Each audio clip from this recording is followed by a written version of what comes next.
Hi, நான் ஒரு government school teacher. என் ஹஸ்பண்டும் அதே ஸ்கூலில் தான் டீச்சர் ஒர்க் பண்ணுறாங்க. எங்களோட லைஃப் வந்து ரொம்ப அழகான ஸ்டார்ட் பண்ண ஒரு லைஃப். எங்களுக்கு அழகான ஒரு பெண் குழந்தை இருக்காங்க. அவங்க இப்போ வந்து கல்யாணம்லாம் ஆயிருச்சு. என் பெண் குழந்தை வந்து ரொம்ப அறிவான குழந்தை. நல்லா படிப்பா, நல்ல மார்க் வாங்குவா. ஸ்கூல் எல்லாத்துலேயும் அவள் தான் ஃபஸ்ட்டு. ஸ்கூல்லேயும் சரி, எந்த ஒரு கேம்ஸு, எந்த ஒரு பார்ட்டிஸ் பண்ணாலும் என் பொண்ணு எல்லாத்துலேயும் கலந்துக்குவா. அவ்வளோ பெருமையாக இருக்கும் எங்கள் ஸ்கூலில். என் ஸ்கூலில் நான் ஒர்க் பண்ண ஸ்கூலில் தான் என் பொண்ணு படிக்கவும் செஞ்சா.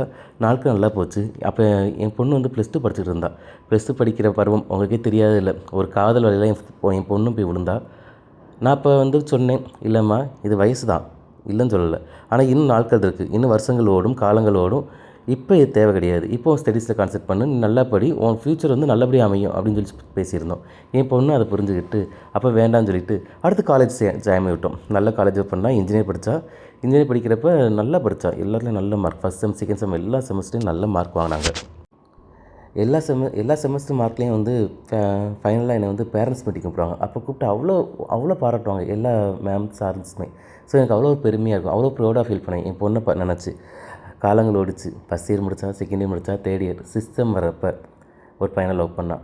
நாங்கள் வேண்டாமா, அந்த பையன் சரியில்லை அப்படின்னு சொல்லி நாங்கள் விசாரிச்ச இடத்துல ஓகே, நாங்கள் எதனால விசாரித்தோம்னா அந்த பையன் ஓகேனா படித்து முடிக்கட்டும், 2 தமிழ் கல்யாணம் பண்ணி வச்சுருவோம். விசாரித்தப்போ பையன் சரி கிடையாது. நாங்களும் சொல்லி புரிய வச்சோம். அவள் புரிஞ்ச மாதிரி முதல்ல நடித்தான். நாங்கள் அதுதான் நடிப்புன்னு தெரியாமல் நாங்களும் நம்பி இருந்துட்டோம்.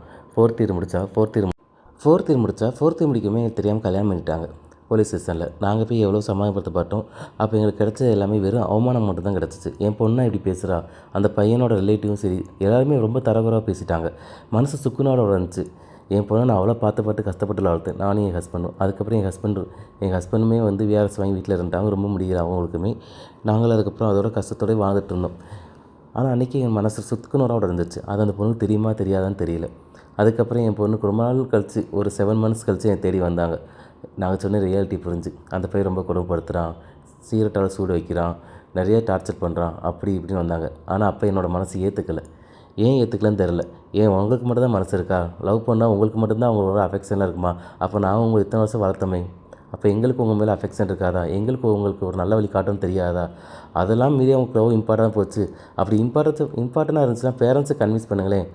நாங்கள் தான் விசாரித்து அந்த பையன் சரியில்லைன்னு தெரிஞ்சிருச்சு. சரியில்லைன்னு தெரிஞ்சுட்டு தானே சொன்னோம் அப்படின்ட்டு. கடைசி வரை இன்ன வரைக்குமே என் பொண்ணோட மனசை என்னால் ஏற்றுக்க முடியல. அந்த வெறுப்பையும் என்னால் சமாளிக்க முடியல. இது என் லைஃப்பில் நடந்த ரியல் ஸ்டோரின்னு சொல்லி என்னோடய மேம் என்கிட்ட ஷேர் பண்ணிக்கிட்ட ஸ்டோரி.